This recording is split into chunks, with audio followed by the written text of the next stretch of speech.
그들이 아침에 일찍이 일어나 여호와 앞에 경배하고 돌아가 라마의 자기 집에 이르니라. 엘가나가 그의 아내 한나와 동침하매 여호와께서 그를 생각하신지라. 한나가 임신하고 때가 이름에 아들을 낳아 사무엘이라 이름하였으니 이는 내가 여호와께 그를 구하였다. 그 사람 엘가나와 그의 온 집이 여호와께 매년제와 서원제를 드리러 올라갈 때 오직 한나는 올라가지 아니하고 그의 남편에게 이르되 아이를 젖대거든 내가 그를 데리고 가서 여호와 앞에 뵙게 하고 거기에 영원히 있게 하리이다. 그의 남편 엘가나가 그에게 이르되 그대의 소견에 좋은 대로 하여 그를 젖대기까지 기다리라. 오직 여호와께서 그의 말씀대로 이루시기를 원하노라. 이에 그 여자가 그의 아들을 양육하며 그가 젖대기까지 기다리다가 젖을 뗀 후에 그를 데리고 올라갈새 숫소 3마리와 밀가루 1에바와 포도주 1가죽 부대를 가지고 실로 여호와의 집에 나아갔는데 아이가 어리더라. 그들이 숫소를 잡고 아이를 데리고 엘리에게 가서 한나가 이르되 내 주여, 당신의 사심으로 맹세하나이다. 나는 여기서 내 주 당신 곁에 서서 여호와께 기도하던 여자라. 이 아이를 위하여 내가 기도하였더니 내가 구하여 기도한 바를 여호와께서 내게 허락하신지라. 그러므로 나도 그를 여호와께 드리되 그의 평생을 여호와께 드리나이다 하고 그가 거기서 여호와께 경배하니라.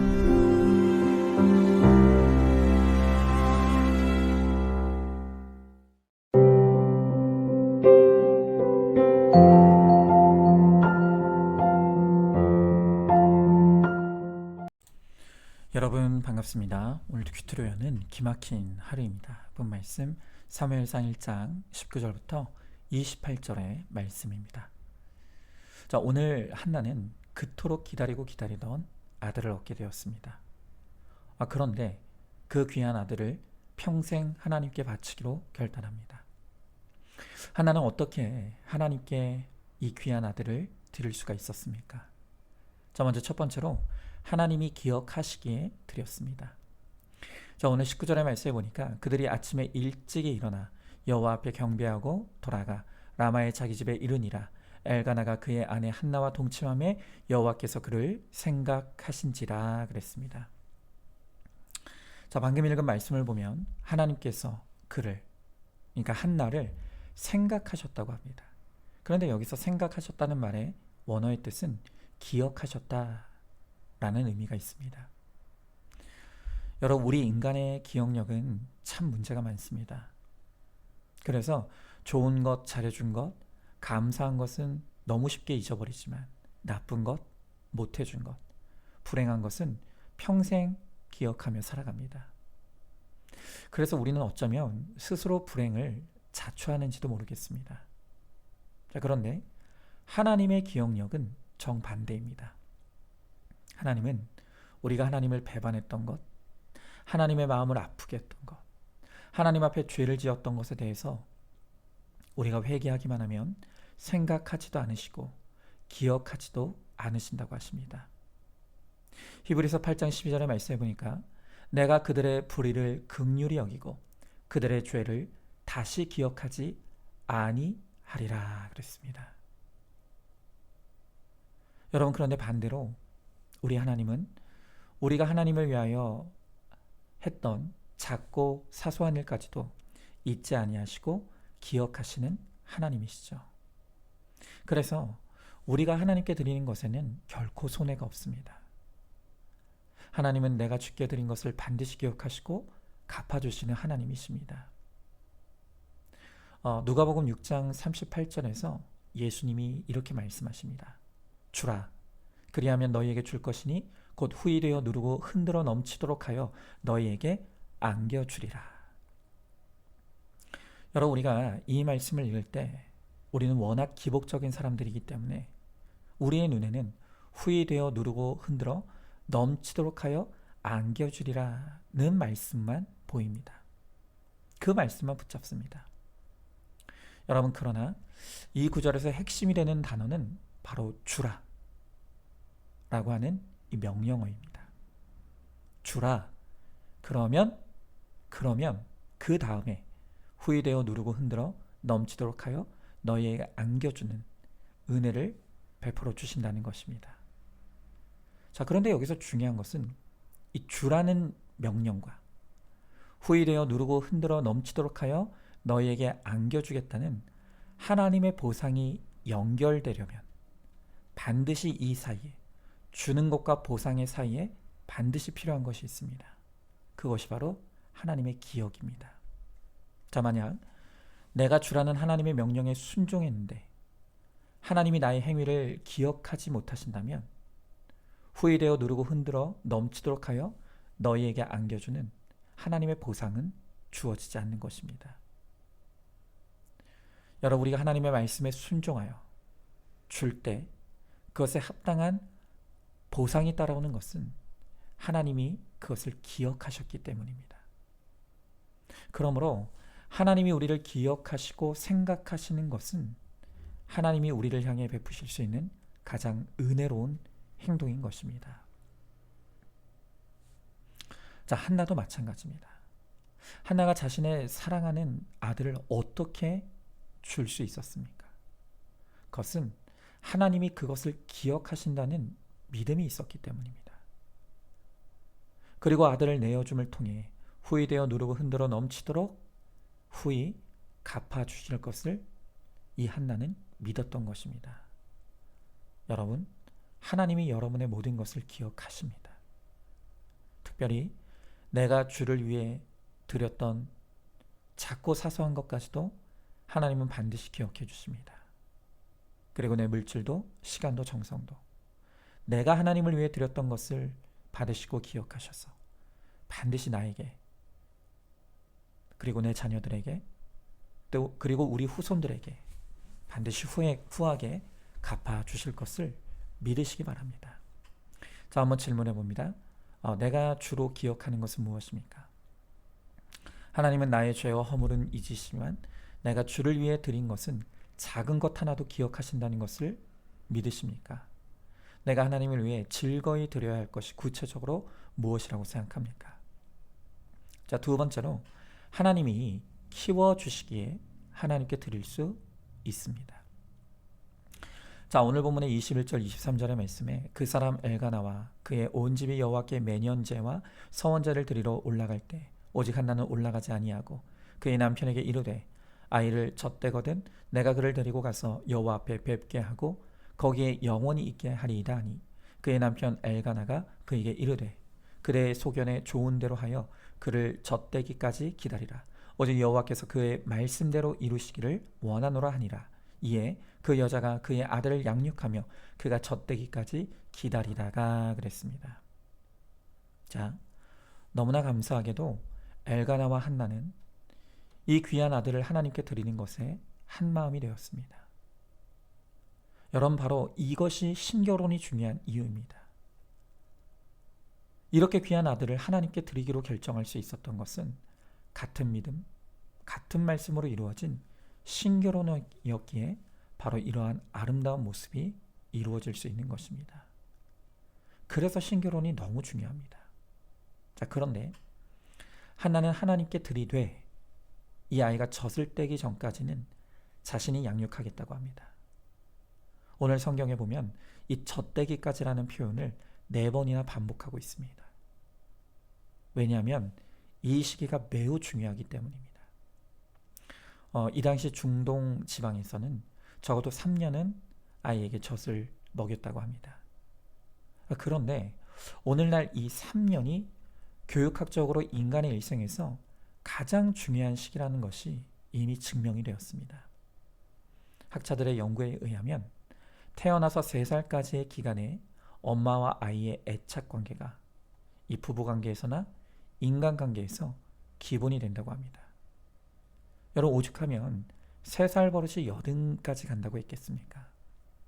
자, 그런데 중요한 것은 이 태어나서 3살까지의 이 시기가 하나님과의 애착 관계에도 가장 중요한 시기라는 것입니다.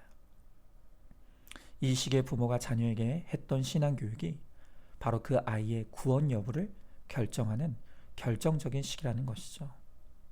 여러분, 그래서 한나는 이 시기 동안 그저 이 아이를 무작정 끼고 노는 것이 아니라 말씀으로 철저히 신앙 교육을 시키는 기간으로 삼았던 것입니다.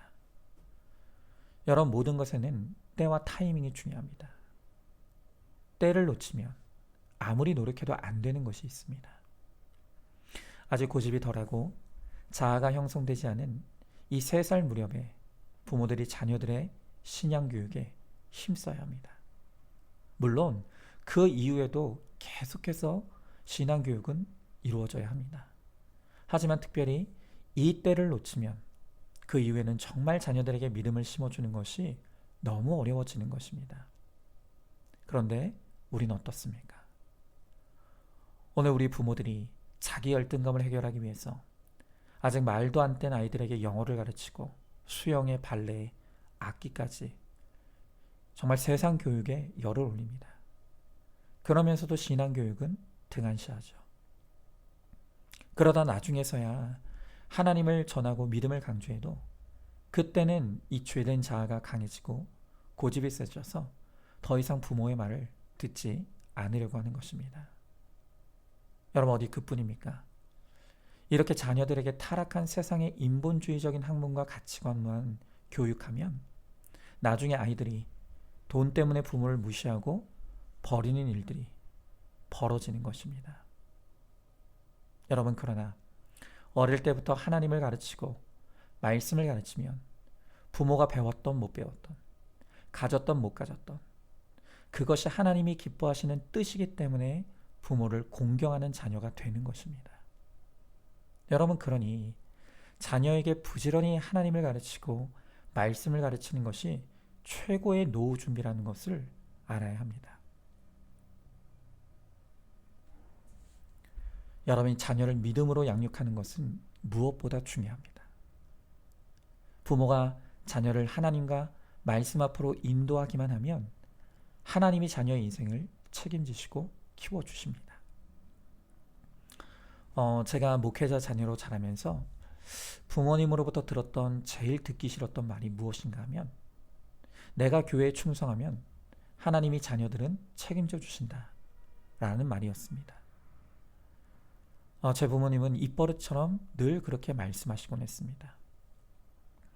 그런데 저는 아직 철이 없었을 때에는 그 말이 참 무책임하게 들렸습니다. 제 생각에는 마치 부모님의 본인의 책임을 하나님께 떠넘기는 것처럼 느껴졌습니다. 그런데 이제 와서 저의 삶을 돌아보니 정말 하나님께서 저를 키워주셨다는 것이 인정이 됩니다. 왜냐하면 지난날 저의 삶에서 정말 돈으로도 노력으로도 되지 않는 수많은 도움들이 저에게 찾아왔었기 때문입니다. 어떻게 저의 인생에 이렇게 많은 도움들이 찾아왔을까를 생각해 보면 그것은 하나님이 저를 돌보시고 키워주셨기에 가능한 일들이었습니다. 만약 제 부모님이 그분들의 능력으로만 저를 키우려고 하셨다면 저는 결코 지금의 모습으로 살지 못했을 것입니다. 좀 죄송하지만 제가 봐도 제 부모님에게는 그 정도의 능력은 없습니다. 그러나 감사하게도 제 부모님께서 저를 하나님께 맡기셨습니다. 다만 제 부모님은 늘 하나님을 알려주시고 말씀을 가르치시려고 힘썼을 뿐입니다. 그렇게 제 부모님이 그분들의 능력으로 저를 키우려고 하는 것이 아니라 하나님께 저를 맡겨주신 덕분에 하나님이 저를 키워주시고 돌봐주셔서 제가 오늘 이 모습으로 성장하고 쓰임받게 되었습니다. 여러분, 그래서 저도 제 자녀들을 저의 지식이나 힘과 능력으로 키우기를 포기합니다. 다만 제가 힘쓰는 것은 제가 그랬듯 저도 제 자녀들을 하나님께로 가까이 데려가는 것이 바로 저의 사명이라고 생각합니다. 그러면 하나님께서 저를 키워주신 것처럼 제 자녀들도 키워주실 것을 저는 확실히 믿습니다. 여러분, 지금부터 우리의 자녀들 혹은 우리 손주들에게 하나님을 알려주시고 말씀을 가르치시기를 힘쓰시기 바랍니다. 혹시 비록 자녀들이 장성해서 나는 늦었다 생각합니까? 아닙니다. 늦은 때란 없습니다. 지금부터 시작하면 됩니다. 그러면 하나님께서 반드시 우리 자녀들의 구원도 거룩도 또 이 땅의 삶도 책임져 주실 줄로 믿습니다. 자, 한번 질문해 봅니다. 자녀들을 무엇으로 양육하려고 하고 있습니까? 세상의 학문과 돈과 노력으로만 자녀를 키우려 했기에 자녀들이 하나님도 부모인 나도 무시하고 있지 않습니까? 지금부터라도 자녀들에게 내가 믿고 누리는 하나님을 소개하고 전하시기 바랍니다. 자, 마지막 세 번째로 드리는 것이 마땅하기에 하나님께 드렸습니다.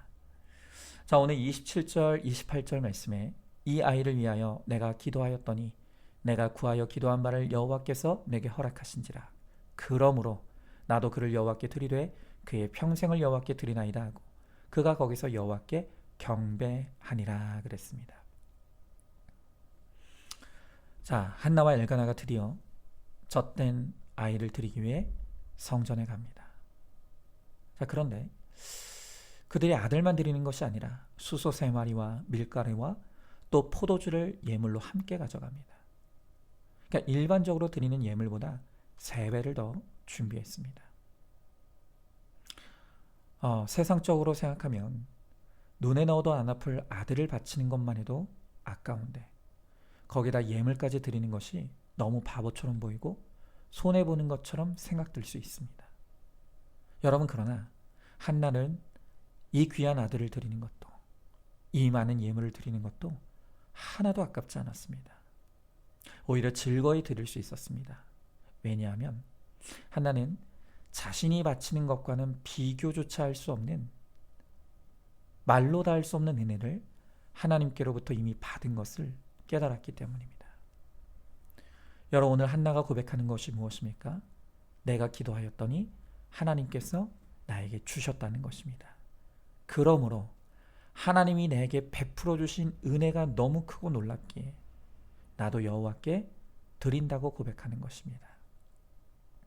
여러분, 이렇게 오늘도 내 삶을 애워싸는 하나님의 은혜를 진정으로 깨달은 사람은 더 이상 하나님께 아까운 것이 없습니다.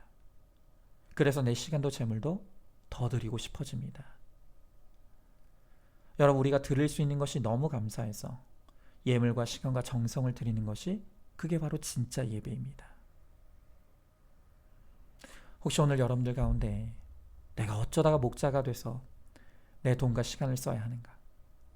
또 내가 부목자가 돼가지고 이 귀찮은 목장 보고서를 내가 왜 써야 되는가?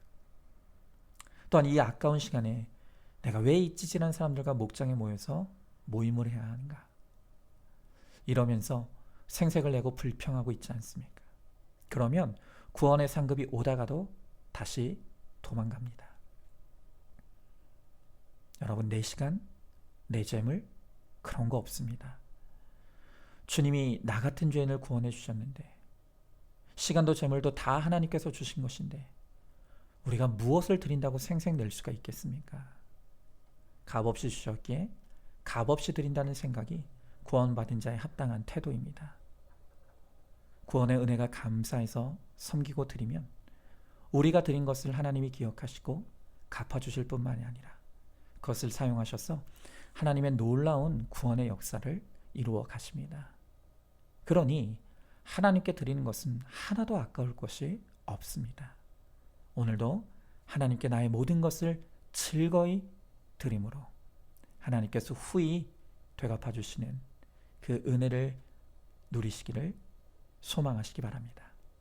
자, 한번 질문해 봅니다.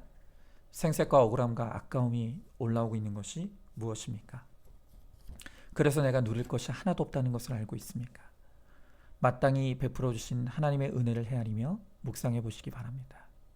또한 주신 은혜에 감사하며 마땅히 드릴 때 하나님도 후하게 은혜를 주실 것을 믿으시기 바랍니다. 자, 오늘도 11월 2일의 보석상자입니다. 우리가 가진 상처, 쓴뿌리의 근원은 우상숭배에 있습니다. 아멘. 우리 함께 기도하겠습니다. 주님, 감사합니다. 오늘 한나가 하나님께 이 귀한 아들을 드리며 하나님께 드리는 것을 기뻐하고 즐거워합니다. 한나가 하나님께 이토록 귀한 것을 드릴 수 있었던 것은 하나님이 그 모든 것을 기억하시는 것을 믿었기 때문이며, 하나님께 맡기고 드리면 하나님께서 이 귀한 아들을 키워주실 것을 믿었기 때문이라고 합니다. 그리고 마땅히 하나님께 드리는 것이 당연한 것이기에 하나님께 드렸다고 합니다. 주님, 오늘 우리도 우리에게 주어진 모든 것이 주님의 것입니다. 다만 우리는 주님의 것을 맡은 것뿐입니다. 그럼에도 주님이 우리가 주님을 위하여 기쁘게 우리의 것을 드리고 바칠 때 주님이 우리를 기억해 주시고, 또 주님이 우리를 책임져 주시고, 또 주님께서 후히 갚아 주신다고 말씀해 주십니다. 주님, 이제는 정말로 내게 베풀어 주신 그 헤아릴 수 없는 은혜를 깨닫게 하시고, 내가 무엇을 드려도 아깝지 않은 기쁨과 즐거움을 우리들에게 허락하여 주셔서 우리가 주님께 드리며, 또 주님이 그것을 받으셔서 기쁘게 사용하시는 하나님의 놀라운 은혜를 받아 누리는 우리 모두가 되게 하여 주시옵소서. 믿사움의 사랑이 많으신 우리 예수님 이름 받들어 기도드리옵나이다. 아멘. 오늘도 큐티로 기막힌 하루를 살아내는 하늘가족 공동체 우리 모든 성도님 되시기를 주님의 이름으로 축복합니다.